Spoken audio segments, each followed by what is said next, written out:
Hi again, friends. It's Ari, the Rusty Pilot, and I hope you've watched my first two videos. The first one we did intro to who I am, and the second one I talked about finding a flight school. And I realized that maybe you're watching this because you're like me, and you're a pilot that hasn't flown in a long time, or maybe you're a regular pilot and just looking for a little insight into what it's like to be in someone's shoes like me. And maybe you're watching this because you have interest in learning how to fly, and you don't have any time, and you're curious about what it takes to become a pilot. And so I thought I'd spend a little bit of this video talking about some of the costs and how expensive or affordable it can be to rent an airplane and learn how to fly in it. I mean, yeah, it'd be nice if you won the lottery and could just go out and buy one and then hire a flight instructor full time to teach you how to fly the darn thing. That's not me, and I'm guessing it's not you either. And so I'm gonna skip to the end of the video right now and save you a click. If you're just looking for a big number, if you're wanting to learn to start to fly an airplane, if you want to get your private pilot's license, how much is it going to cost? Well, I wish there was a really easy answer, and there's not, because I'm not in your shoes, and so I don't know what your schedule commitments are and all that other stuff. But if I was going to make a suggestion, I'd say $10,000. And that's in early 2017 money, about $10,000, and I was kind of surprised as I started doing some research on what flight time costs and what ground schools cost and all that stuff right now, and that hasn't really changed since I started flying in 2004. So about $10,000. So what's included in that? What do you get for 10 grand? And can you do it for less than that? And could it cost a lot more? Absolutely. There are a lot of places that you could skimp and save a lot of money, and there are places that you could spend a whole lot more. I'd say if you're flying regularly, and by regularly I mean at least once a week, and you can bang it out, it might come in less than that. Who knows? Any case, so what does it take? What are some of the costs that are involved? Well, getting your pilot's license, there's according to the FAA, there's a couple really big components. You have to do a ground school. You have to sit in a classroom and learn from an instructor, and then you have to have flight time, and then there's minimums on that flight time. Last time I checked, and I haven't looked since I already have my private, but last time I checked, to get your normal private pilot's license, it's a minimum of 40 hours that you spend in the air. And then there's stuff like cross country and other a certain number of takeoff and landings at night and blah blah blah. There's a lot of minimum requirements, but I don't think anybody in the history of getting their pilot's license has done it in exactly the minimum number of hours. It's going to take you more than that. I did mine. I'd have to look to be sure, but the minimum is 40. I think I did mine in 53, which is considered pretty low. I think the average is probably like 70 or 80, and I know a lot of people do it in 100, and then things get expensive from there. But the number one cost is renting the airplane. And an airplane like a Cessna 172, a wet rate, which means it includes some insurance, and it includes the fuel, and it includes the maintenance and all that stuff. The wet rate for a Cessna 172 rental right now is, I'm going to guess the average is around $140 an hour. And you could probably find older ones for less, and you definitely could spend more for brand new glass panel. You could probably spend up to $200 and maybe even more per hour on a Cessna 172 rental. There's Cessna 162s, which are a lot less money because they're only a two-seater, where a 172 is a four-seater. There's 152s, which are older airplanes, but the flight time's the big cost. The next one after that is the flight instructors, and they're from what I'm seeing about $50 or $60 an hour, and you got to have a lot of instructor time. So you're building some time on your own, soloing. You're alone in the airplane, but the instructors at $50 or $60 an hour, that can add up pretty quick as well. There's supplemental insurance that you can buy also, and that can be really valuable. If you ding the airplane, that can get expensive really quick. And so if you've got some type of a supplemental policy, then that's going to cover some of those minor scratches and some of the deductibles, things like that. So that might be valuable to you, but you're going to spend money there. If you're not paying a wet rate for an airplane, then you're paying for fuel and maintenance and the overall insurance and hangaring or tie down space. You're paying for it somehow. Either it's built into a rate, like a wet rate, or a flight school might charge you additionally. But then there's also a bunch of personal equipment that you should have. And so I'm going to break this list up into a couple different big pieces. I'm going to say the stuff that you really need to have, at least in my opinion, and I'm not a flight instructor, but the things that I think you really should have. And then there's the stuff that I think is pretty good to have. And then there's the things that you could have. If you've got a little extra scratch, you want to make it more comfortable, or if you want to make yourself look cool while you're walking out to the airplane, which nobody really cares about once you're in the airplane. So don't worry about that stuff too much. But what's the bare minimum? As far as I'm concerned, I really think there's really only two things. And number one is your own headset. Being comfortable with a headset. Sometimes flight schools will have one that you can borrow. Sometimes your flight instructor might have a spare around. You don't know what condition they're going to be in. You don't know who had it on before, and you don't know how it's going to sound. And that's just one more thing to throw you off your comfort level. If you've got your own headset, that's like it's like walking in your own shoes. It's rental bowling shoes versus having your own bowling shoes. I mean, it makes a huge difference in my opinion. I use David Clark H10 3.4s.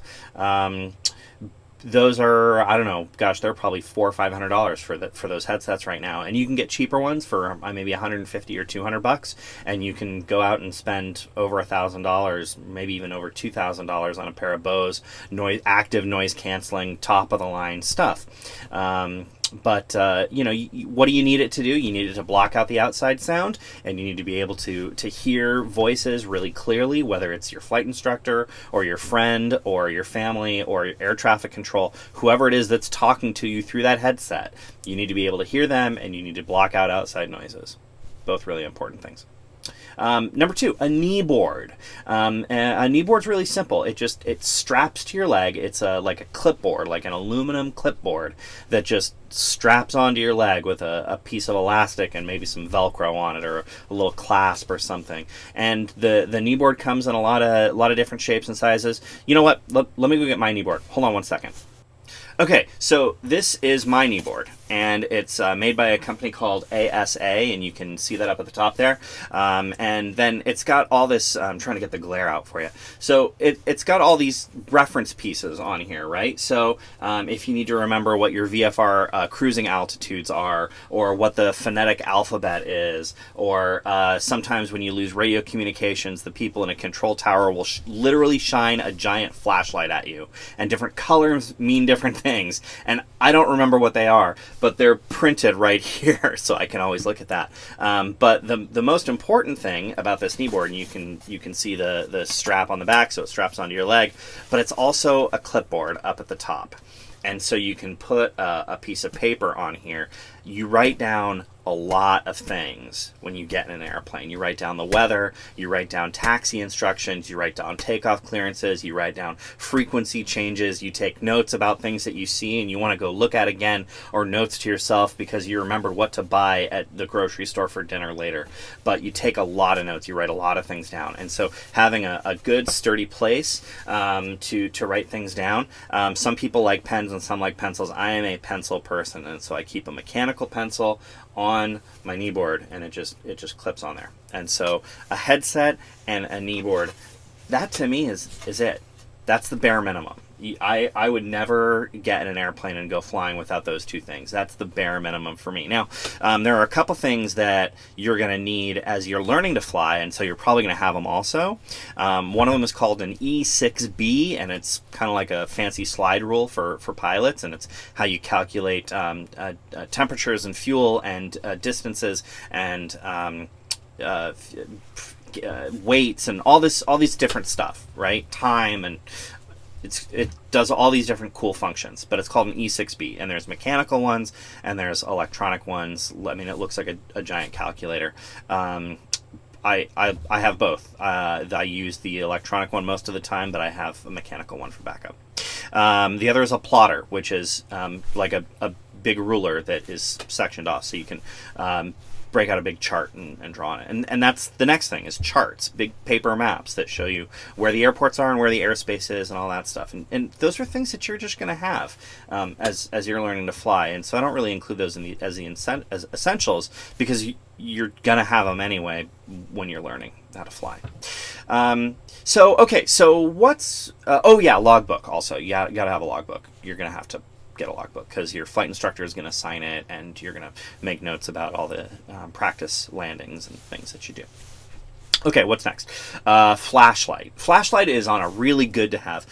You're going to do night flying through your instruction, and so sometimes you need to look in your flight bag and grab something out of there. And so I have a little AA mag light that has a red filter on the end, because the red filter doesn't make your eyes dilate or close down as quickly. They stay open. So if you're flying at night, you can see all the other airplanes that are in the sky, or lights on the top of buildings, or if there's any silhouette from mountains and things like that. I also think a stopwatch or clock is really good to have. Sometimes the one in the airplane works and sometimes it doesn't. And I like to have one that's like a proper stopwatch. So if I'm doing approaches and things like that, you just have it immediately. And so I've got one that attaches to the control arm, the yoke of the control arm directly, and it's just always just staring me at the face. Some flight schools in their airplanes, they have fuel testers. Sometimes you got to provide your own. All the planes that I have flown in Hawaii, I rented an airplane once that I needed to have one, and I didn't. Oops. The flight instructor that I flew with that day had one, but it wasn't included in the airplane. I thought that was a little weird, but that might be something you come across also. Some people like to fly to places and then go hiking, and so you might want to have your own personal locator beacon, because it would suck to get, you fly somewhere and then you get lost in the woods. I say that because the airplane has one also. It's required to. It's one of the pieces of equipment that an airplane is required to have, is this locator beacon. But if you want to keep one on yourself, you can too. And also something called an IFR hood. You're going to be required to practice just using the instruments, even for your VFR private pilot license. That's kind of a nice thing to have. And then from there, if you want to have like a fancy flight bag, or you can just use a backpack. You can get a sweet leather bomber jacket, or you just wear a roll-up down jacket when it's cold outside. So there's plenty of things that you could spend money on to make yourself look great. You absolutely don't need to. But as long as you've got your headset, your kneeboard, your logbook, and a pen or pencil, most of the other stuff is the nice to have. Oh, charts and all that too. So how much does it cost to start flying? About $10,000. Yeah, it's a big bullet. I luckily already have a lot of the stuff, and so I don't need to spend a lot of money to get myself back into the air. That's a nice thing. In a later video, I'm going to tell you about some of the things that I'm choosing to spend money on. Certainly not things that you have to spend money on, but we're going to talk about some of the technology that's out there right now, coming up in a future video real soon. So comment and like and subscribe and all the things, and I'll see you next time.